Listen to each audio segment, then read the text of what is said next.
જૂનાગઢમાં ઓનલાઈન છેતરપિંડી કરનાર શિક્ષક ઝડપાયો છે। જૂની ચીજ વસ્તુઓ વેચવાના નામે લાખોની છેતરપિંડી આચરી હોવાનું પણ ખુલ્યું। જૂની વસ્તુ લેવેચ માટે બનાવી હતી એક એપ્લિકેશન। પોલીસે માસ્ટરમાઇન્ડ પિયુષ પટેલની ધરપકડ કરી લીધી છે, જેમાં 70 લાખથી પણ વધુની છેતરપિંડી આચરી હોવાનો ખુલાસો। કાર વેચવાની જાહેરાતો જોઈ માલિકોને ફસાવતો હતો। આરોપી સામે અગાઉ 20થી પણ વધુ ગુના નોંધાયેલા છે, તો આરોપી પિયુષ પટેલ શિક્ષક તરીકે ફરજ બજાવતો હોવાનો પણ ખુલાસો થયો છે। મહારાષ્ટ્ર તરફ હોય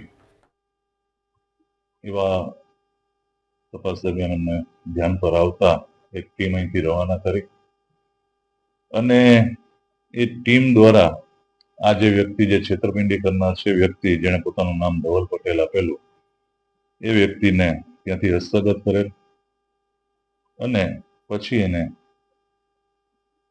પોલીસ સ્ટેશન લાવી અને પૂછપરછ કરતા એનું મૂળ નામ પિયુષ પટેલ છે, મહેસાણાના વિસનગરનો રહેવાસી છે।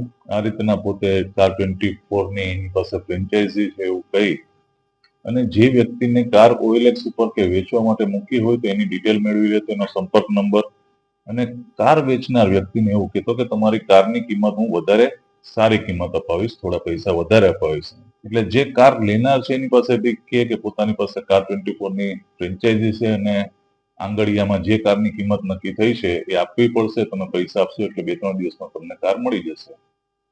પેલી વ્યક્તિ જેવા પૈસા આપે એટલે તરત ને તરત આ વ્યક્તિ ફોન બંધ કરી દેતો અને ત્યાંથી ગાયબ થઈ જતો।